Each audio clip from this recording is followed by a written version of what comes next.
Yo, what is up guys, and welcome back to Comic Review 47.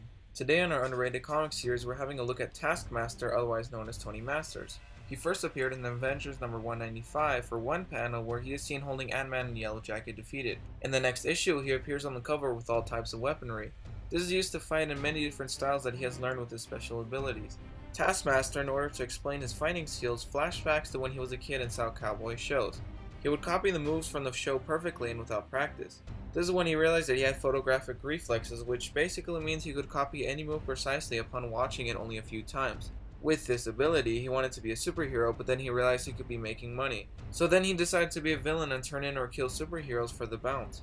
He collectively gathered all the fighting techniques from the heroes he fought and used them himself. Since Taskmaster was tired of fighting heroes all for himself, he decided to set up an academy of crooks and misfits to be goons to help out with his work.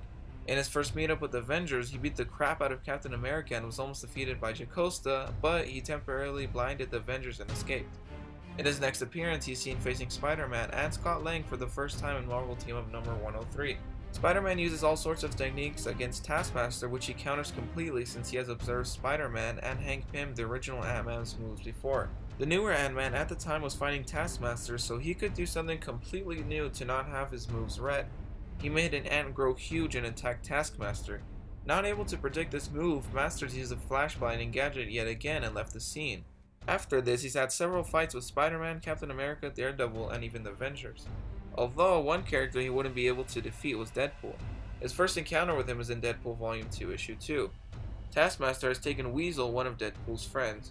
In order to get to Taskmaster, Deadpool fights off his goons, however Taskmaster was able to read every one of his moves in an instant. Deadpool is surprised to hear this and learns that he has photographic reflexes. He shoots Deadpool in the face with his own gun and won their first encounter.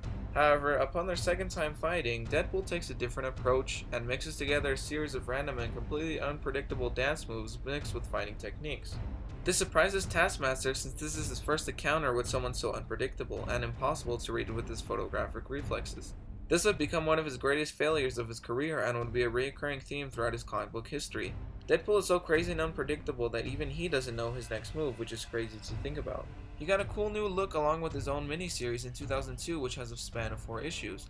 This series is great as it shows how good Taskmaster is at doing his job and shows you his personality. Here's where he really gets to shine and show his cool mental and physical capabilities. He is actually able to infiltrate a Stark Industry building with ease using several moves he has seen from heroes like Spider-Man and Daredevil whom he has fought against in the past. He even uses the knowledge learned from spy movies and shows but remembers everything due to the previously mentioned memory and photographic reflexes. He has several weapons and items he uses for battle in this issue, such as knockout gas and a generator that can create solid shapes out of pure energy. In this case, he uses it to shape it as Captain America's shield. Another cool thing he uses to help him with his stealth is a holographic projection that he uses to disguise himself as another person without having to change out of his suit. In the next issue, we see him also use twin pistols with great accuracy and a katana-looking sword. He also uses his energy projector as Spider-Man's web, which is actually pretty cool. This miniseries also expanded upon his origin within issue 4, where it is revealed that he has a fear of drowning due to him almost drowning as a kid. In order to work on swimming, among other useful training techniques for his career as Taskmaster, he discovered a Buddhist school. He had learned to slow down his breathing and heart rate so that he could stay underwater for long periods of time. This would also allow him to reduce his vital signs to make him seem dead to the average person. This issue concludes with a great looking panel that reminds you of Deadshot. I really like this version of Taskmaster as he is very skilled but also speaks and acts professional in his career. He is also shown here to be a very good improviser. His next and last series was in 2010, which was also a 4-issue miniseries. His origin was changed in the series to give Tony Masters more depth as a character. This issue also changed his design to look more like the original one. In issue number 3, it is shown that Taskmaster was not only a S.H.I.E.L.D. agent but also a good guy. He was on a mission against the new Nazi leadership. On this mission, he discovers a mad scientist's new serum he has been working on. Much like Captain America's origin, this was the only remaining serum and all the paperwork for it was gone. Seeing as Master saw this as the only opportunity to test out the serum, he decided to inject himself with it. Although it worked as it was supposed to, it had a major side effect. It erased his long-term memory. This caused him to have a lot of blackouts and confusions on who he once was. Little by little, he started to remember bits of his past with the help of a S.H.I.E.L.D. agent named Mercedes. She actually turned out to be his wife. He really had a hard time believing her, but she kept telling him about all the secrets about his past and he started remembering more and more. Unfortunately, a villain arrived on the scene and started fighting against Tony.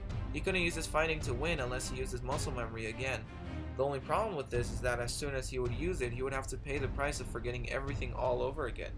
His wife had explained to him that this was the cost, but he wasn't willing to forget their marriage again. However, this changed when this new villain started kicking his wife, and that's when he started to get furious. Tony then uses muscle memory and photographic reflexes in every possible way. This in turn made Tony feel lost and empty again, as he had forgotten yet again who his wife was. I really enjoyed this retelling of his origin story, as it shows that deep down, Tony really isn't a bad guy. He most recently appeared in the recent Amazing Spider-Man series. I really don't like this appearance too much. In issue 2, he's seen with Black Ant on trying to get a hold of an accelerator since they were being paid a high price to do so. This part does seem accurate to Taskmaster's character, as he mostly works for money. However, what doesn't make sense is how easily he is taken down. Spider-Man takes them both on at the same time and smashes their heads together. I don't understand why Taskmaster didn't use his photographic memory or muscle memory. He was treated like a D-list villain when he has always been a major threat. He also appeared in Amazing Spider-Man Hunted Prelude in issue number 16, again with Black Ant. He mistakes someone for the Lizard and realizes that isn't the bounty he had been looking for. So the cops show up, and instead of shooting them down like he has done many times before with ease, he just runs away. I really don't like how they wrote Taskmaster in this series. I feel like they ruined a good chance for him to shine again in the comics. Anyways, he has had a couple appearances aside from the comics. He has appeared in a show titled Iron Man and Captain America: Heroes United.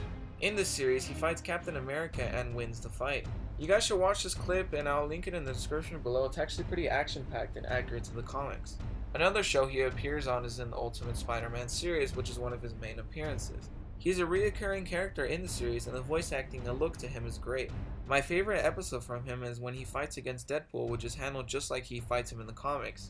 One of his latest appearances in video games is in the Spider-Man PS4 game, where he is also comic accurate and looks extremely cool. He is a kind of boss fight on the side in this game. So what do you guys think about Taskmaster? Would you like to see a live action appearance from Tony Masters in the future? Let me know what you guys think in the comments section below. Thanks for watching, guys, and I'll see you next time.